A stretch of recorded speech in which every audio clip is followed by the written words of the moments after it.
Si sabes que vas a fracasar, entonces fracasa gloriosamente. Kate Blanchett. La búsqueda de los desaparecidos de Ayotzinapa ha ratificado un secreto a voces ya antes develado. Las fosas encontradas por consecuencia de la desaparición de los normalistas vuelven a dar cuenta del infierno en el que hemos convertido al país. La movilización de octubre se suma a una larga lista de manifestaciones que se han sucedido, escándalo tras escándalo, en la última década. En esta ocasión, llama la atención el énfasis que participantes de la marcha, medios de comunicación o prinócratas distintos hacen del denominativo juventud para referirse al movimiento. Tanto en las calles como en las planas de los diarios y en las frecuencias de radio y televisión, es fácil encontrar la idea de que son los jóvenes y su movilización quienes a base de tomar las calles salvaremos al país de la podredumbre de la asfixia. Es tanta nuestra fascinación por los menores de 30 años que no fue sino hasta la desaparición de los estudiantes que las muertes acumuladas por la criminalidad empezaron verdaderamente a doler. Jóvenes es la palabra con la que analistas dan por explicado el movimiento. Jóvenes es la respuesta que dan cuando se les pregunta al respecto de por qué esta masacre cala más que la de San Fernando de hace 3 años, o por qué son tan pocas las voces que pedimos explicación sobre los cuerpos accidentalmente hallados durante las búsquedas de los normalistas. Joven, la palabra de moda, y sin embargo una categoría inútil, porque joven es el adolescente que deja las clases para trabajar, que no regresa a la escuela porque hacerlo significaría la inanición para sus hermanos menores. Pero joven también es aquel que abandona los estudios para asaltar camiones. Tanta es la heterogeneidad del término que usarlo para explicar cualquier movimiento social es un error. Recurrir para cimentar nuestras esperanzas nacionales, un suicidio. Exigimos cada vez más derechos y concesiones, pero hemos rehuido a cumplir nuestras obligaciones ciudadanas. Fui alumno de la Universidad Politécnica y vi a mis autodenominados críticos y conscientes compañeros dejarse manipular políticamente por su flojera para leer. Adjunté grupos de la Facultad de Ingeniería y de 75 alumnos con los que traté, menos de 5 pudieron explicar cómo se aprueba una ley. Trabajé en el IFE y constaté que los guardianes de la democracia y del Yo Soy 132 nunca habían leído el Código Federal de Instituciones y Procedimientos Políticos. Vi cómo luego de meses de mantener abierto el registro y no hacer nada, tal y como se tratara de la entrega de un trabajo escolar, pidieron a la autoridad un plazo extra para registrarse como observadores electorales. En 24 horas sucedió lo que no pasó en semanas. Se registraron casi 40 jóvenes como observadores, pero de ellos, solo una pareja regresó a la Junta Distrital para vigilar el proceso electoral. Durante el cómputo distrital, como era de esperarse, no hubo ningún 132 presente. Tal era la fuerza de sus convicciones. Sin duda he visto a jóvenes hacer cosas grandiosas e históricas, dignas de ser imitadas. Pero también es cierto que somos los menores de 30 quienes cometemos las 2/3 partes de los delitos del país. Insisto, jóvenes es una palabra que abarca tanto que si no se acompaña de otro adjetivo, termina sin decir nada. Es pues una categoría inútil. Mientras sigamos creyendo que los cambios y que las movilizaciones y que la salvación verdadera deben ser juveniles, nada va a mejorar. Los mayores de 30 podrán dormir tranquilos luego de lavarse las manos y no hacer nada por transformar el país. Podrán seguir ignorando el llamado de la realidad, justificados en que los jóvenes son el futuro del país y que solo a ellos les toca conseguirlos. Al igual que un adolescente que exige un teléfono nuevo, sin importarle que sus padres puedan pagarlo, hoy salimos a las calles, bañados de la misma ingenuidad. Nuestras mantas simplemente pedían a papá gobierno que dejase de hacer mal lo que ha venido haciendo mal, sino involucrarnos. Como muchos de los observadores electorales de 2012, regresamos a casa convencidos de que estamos cambiando el país sin ensuciarnos las manos. Cada vez que uno de mis compañeros universitarios se queja de la inteligencia o capacidad de un policía, le doy la razón, pero le pregunto si estaría dispuesto a enrolarse a las fuerzas del Estado. Ninguno me ha respondido que sí. Todos queremos una excelente policía, pero no estamos dispuestos a construirla. Cuando invité a mis amigos a participar a las votaciones, pocos aceptaron hacerlo. Todos queremos elecciones limpias. Sin embargo, casi ninguno estamos dispuestos a dar nuestra energía y tiempo para cuidar la jornada electoral. Así no se puede. Las mantas y las marchas están bien, pero sirven para muy poco. La nación demanda más, demanda talento, inteligencia y esfuerzo. Mucho esfuerzo. Necesitamos una juventud que no se conforme con usar ese adjetivo. Ciudadanos que estén dispuestos a entrar al ruedo con conocimiento de causa y con vocación. Estamos pues llamados a transformar el país. Estamos llamados a hacer acción juvenil. Gracias. Como recordatorio a los concursantes, nada más les pedimos por favor, cuando pasen al podio, decir su nombre y el tema. A continuación, Estefanía Guzmán.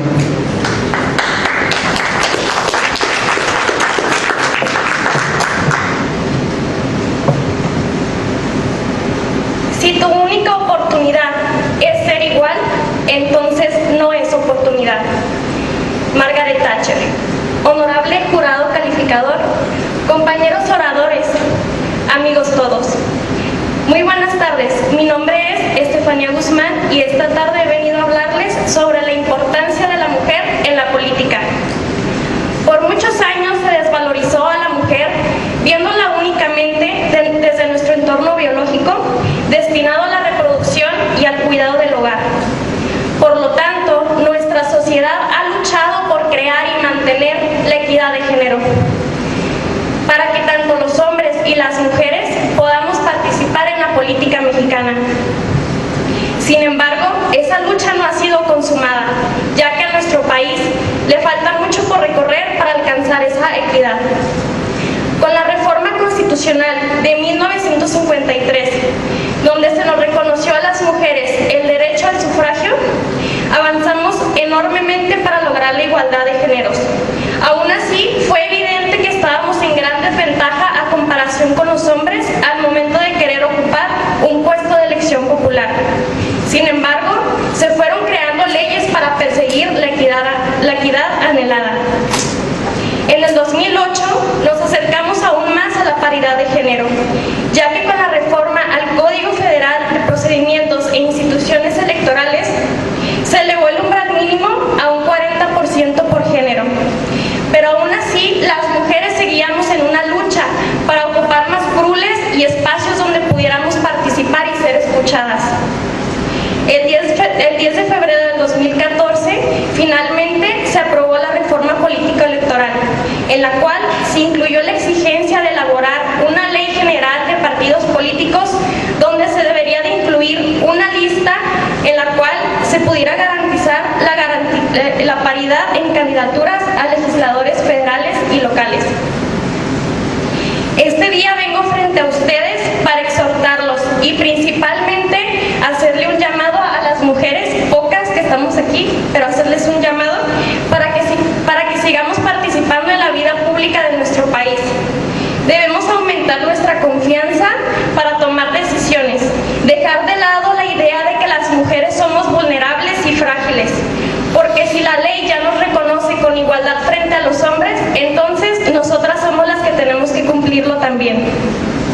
Dejemos atrás la idea de que la política es solo para los hombres. Dejemos atrás ese pasado machista donde las mujeres no podíamos participar en la vida pública de nuestro país. México nos necesita ahora. México necesita de mujeres valientes que no tengan miedo de hablar y de ser escuchadas. Para finalizar, citaré al Papa Juan Pablo II, el cual escribió dentro de su carta a los laicos que nadie, y sobre todo ningún cristiano, tiene derecho a decir que no le interesa la política. Más bien, hay que valorar la política como un derecho y como un deber. Por su atención, muchas gracias.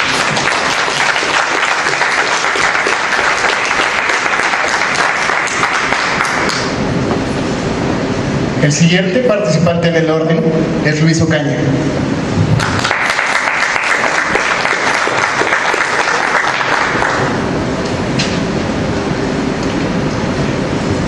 Erradicar la pobreza no es un acto de caridad, sino de justicia.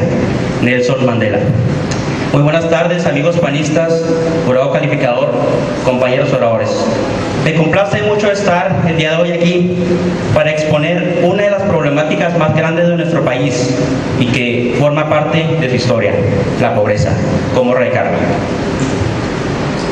Creo que no es muy complejo definir este concepto, puesto que es una realidad que la vemos y la vivimos a diario.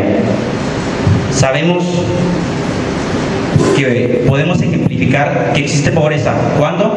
Cuando vemos a un niño recibiendo limosna, cuando por sentido común debe recibir educación.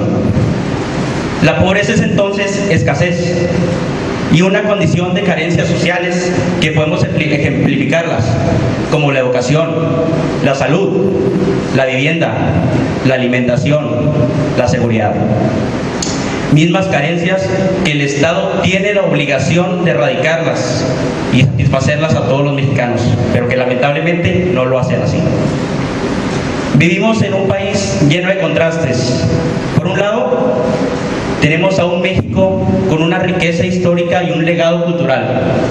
Tenemos a un México el cual tiene las condiciones idóneas para pasar a ser un país emergente. Tenemos a un México que presume tener a uno de los hombres más ricos del mundo. Del otro lado, tenemos a un México con un gobierno rodeado de corrupción. Tenemos a un México cuyas instituciones carecen de credibilidad. Y tenemos tristemente a un México con más de 60 millones de pobres. Y les pregunto, ¿acaso esos 60 millones de pobres tendrán interés alguno en los temas trascendentales a nivel nacional, como lo pueden ser las reformas estructurales? Claro que no. El interés de esos 60 millones de pobres se basa en saber cómo le va a hacer para conseguir comida para su familia, cómo conseguir medicamentos que necesita su hijo, cómo conseguir una vivienda digna, así como un empleo, cómo proporcionarles educación. Y me voy a permitir parafrasear a quien considero el último gran pensador que ha tenido Acción Nacional, Carlos Castillo Peraza. En un México con más de 60 millones de pobres, debemos ser un partido que asuma esa causa, la de los agraviados económicamente, la de aquellos que ni siquiera pueden pensar en votar cuando antes tienen que pensar en comer. Entonces así, Acción Nacional tiene la obligación moral de asumir un compromiso social ante esta problemática. Y la solución, amigos, no está en crear programas de beneficencia que a la larga se convierten en medidas clientelares y por consiguiente maquinaria electoral para el partido oficial. Ni tampoco recortar presupuesto al sector económico, así como a dependencias que fomentan la cultura, el deporte y la educación. Tampoco, ni mucho menos, aumentar el salario a altos funcionarios de gobierno, así como a nuestros representantes populares. La solución para erradicar la pobreza, amigos y amigas, parte de la educación. Invertir y apostarle a este sector que ha sacado adelante a países que han enfrentado grandes crisis como lo son Chile y Uruguay en Sudamérica. Crear políticas públicas subsidiarias que generen un impacto real en la sociedad para que esta misma sea capaz de tomar herramientas y sea autosuficiente y no dependiente al gobierno como lo ha sido toda la vida. Y por supuesto, no dar paso a la corrupción y la impunidad, porque de lo contrario seguiremos teniendo gobernantes como César Duarte. Quiero finalizar mi intervención haciendo una reflexión muy personal. Combatir la pobreza social es una tarea conjunta entre gobierno y sociedad, pero para poder erradicarla se requiere corregir otras pobrezas: la pobreza política, la pobreza intelectual, la pobreza de valores humanos, la pobreza ética y moral. Y así podemos conquistar riqueza, sí, riqueza política, que nos brinde un gobierno honesto, subsidiario y generoso, una riqueza en valores humanos, una riqueza intelectual, una riqueza espiritual y finalmente una riqueza del alma, para volver el sentido humano al ciudadano y tratar con dignidad a las personas. Estas son las maneras en que podemos erradicar, de fondo, la pobreza. Es cuanto. Muchas gracias.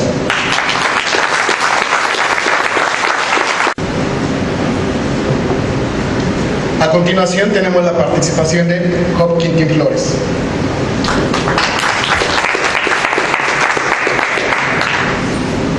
Buenas tardes. Saludo con afecto a los miembros del honorable jurado calificador, a las amigas y amigos que hoy nos acompañan en esta tarde que se abre a las ideas. Eventos como el que estamos viviendo el día de hoy elevan la mira en la política y nutren la visión con la que los jóvenes debemos de ver la política y el gobierno. Mi nombre es Job Quintín y hoy me presento ante ustedes a discernir el tema cómo combatir a la corrupción. En la lucha contra la corrupción no caben los titubeos.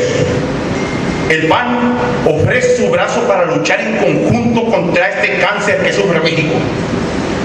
En meses pasados fuimos artífices de la reforma histórica que México esperaba, que este país pedía de manera insistente. Me refiero al Sistema Nacional Anticorrupción, que se hizo para combatir el peor mal. ¿Corrupción? Corrupción es la falta de interés para resolver el problema de la narcoviolencia en el país. Corrupción es Ayotzinapa. Corrupción es dejar escapar a un reo de alta peligrosidad de los penales. Corrupción es echar a perder, es dejar de hacer, es obtener lo que no se ha ganado.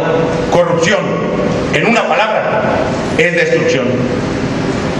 Este viejo malestar sigue presente y latente en nuestra sociedad. Y el ejemplo vivo es el estado de Chihuahua, donde hoy la corrupción y el gobernador César Duarte nos tienen hundidos en una deuda que supera ya los 40,000 millones de pesos, hipotecando a las presentes y futuras generaciones. Esta herencia, mis amigos, es peor a la que los Moreira día a día castigan a nuestros amigos coahuilenses. En su mensaje a las juventudes latinoamericanas, San Juan Pablo II comentaba que para erradicar la corrupción hacía falta, además, con la voluntad tenaz de las autoridades, la colaboración generosa de todos los ciudadanos sostenidos por una fuerte conciencia moral. Y es donde yo agrego que es ahí, en la formación de la conciencia del militante panista, donde se nos proporciona la madurez de juicio. Esto hace que se adopten los principios de acción nacional y que sobre estos giren sus actos y rijan todos sus comportamientos. Un panista con los principios sólidos no roba, no miente, no despilfarra, no soborna. Al contrario, es eficaz, es amplio en sus tareas, resuelve sus problemas y da resultado en sus trabajos. El camino está trazado y sabemos qué estamos haciendo como partido para combatir esta barrera. Ahora bien, como jóvenes, nuestra tarea es engrandecer aquella herencia que nos dejaron nuestros fundadores. Es consolidar un legado para las generaciones futuras. Es seguir con esa verticalidad incorruptible que nos enseñó don Luis H. Álvarez. Nuestra máxima labor es erradicar la corrupción, pues está dañando a México, al PAN, y eso no lo podemos permitir. El buen juez por su casa empieza, y es entonces donde nosotros como panistas debemos de comenzar. Pero para respondernos, antes hay que preguntarnos, ¿qué haría don Manuel Gómez Morín? ¿Qué haría don Efraín González Luna o don Francisco Villarreal Torres? O mejor aún, preguntémosle a nuestros padres, que fueron los que dieron su juventud para consolidar este partido. O la próxima vez que te veas el espejo, sé valiente y pregúntate, ¿qué estás haciendo tú para erradicar la corrupción? La solución a la corrupción en nuestro país la tengo frente a mis ojos y la tengo frente al espejo cada mañana. La solución eres tú. A tiempo.